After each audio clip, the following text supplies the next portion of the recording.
পায়তারা করছো। তোমরা ক্ষমতা আসার জন্য, কাকে আনার জন্য তোমরা হীন প্রচেষ্টা করছো। অনতিবিলম্বে হাদির ষড়যন্ত্রকারীদের, হত্যার ষড়যন্ত্রকারীদের গ্রেপ্তার করে দৃষ্টান্তমূলক শাস্তি দাবি করে মুক্তাবালি পার্কে সবাই একত্রিত হয়েছি, বিশেষ করে প্রফেশনাল এবং সর্বস্তরের বাংলাদেশ প্রেমী জনতা।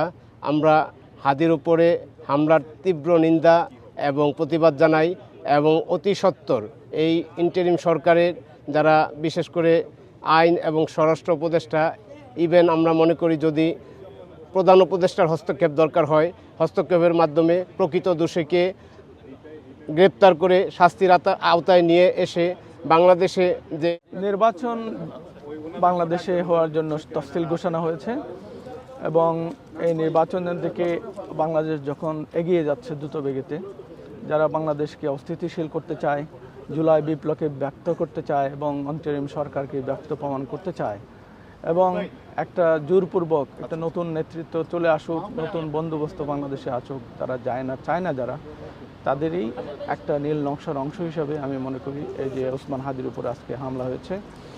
আজকের বিষয়টা আপনার কাছে কেমন মনে হচ্ছে? আর নির্বাচনী যে তফসিল ঘোষণার পর এই যে পরিবেশের সৃষ্টি হলো, তা সুষ্ঠু নির্বাচন কতটুকু হবে বলে আপনি?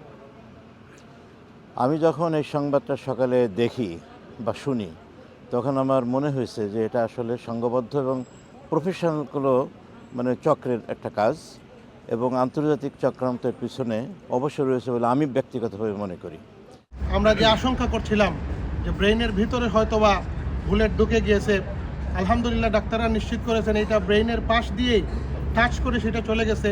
সেই জন্য আল্লাহর কাছে আমরা দোয়া করি এখন পর্যন্ত ওসমান হাদি যে অবস্থায় আছেন, আল্লাহ যাতে তাকে সেই অবস্থা থেকে আমাদের কাছে ফিরিয়ে দেন। সম্মানিত ভাইয়েরা, একটা বিষয় আমি স্পষ্ট করতে চাই, আজকে বাংলাদেশে নির্বাচনের তফসিল ঘোষণা করা হয়েছে। আমরা অবশ্যই একটি গণতান্ত্রিক পন্থা চাই, কিন্তু আমরা সরকারকে প্রশ্ন করতে চাই, আপনাদের তফসিল ঘোষণার মাধ্যমে ঘোষণা যখন আপনারা করলেন, আপনাদের কি প্রস্তুতি আছে তার একটা ন্যূনতম প্রমাণ হলে আমরা পেলাম যে আপনারা এখন পর্যন্ত আইন শৃঙ্খলা রক্ষাকারী বাহিনী বলেন, এখন পর্যন্ত অবৈধ অস্ত্র বলেন, এখন তো পর্যন্ত অন্যান্য চাঁদাবাজ সন্ত্রাসীদেরকে বলেন, কারোকে আপনারা এখন পর্যন্ত কন্ট্রোল করতে পারেন নাই। আমরা আশা করব বাংলাদেশের এই কঠিন পরিস্থিতিতে আমরা চাই গণতন্ত্র পুনরুদ্ধার হোক, কিন্তু কোনো ধরনের হানাহানি হত্যার মাধ্যমে গণতন্ত্রের পুনরুদ্ধার আমরা চাই না। তাদেরকে যদি অবিলম্বে অন্তত আপনারা গ্রেফতার করতে না পারেন, স্বরাষ্ট্রমন্ত্রীকে অবশ্যই পদত্যাগ করতে হবে। এই বাংলাদেশে যদি বর্তমানে আমরা একজন জুলাই বিপ্লবের এরকম অবস্থা দেখি, তাহলে এখান থেকে প্রমাণিত হয় বাংলাদেশের কোনো মানুষ নিরাপদ নয়।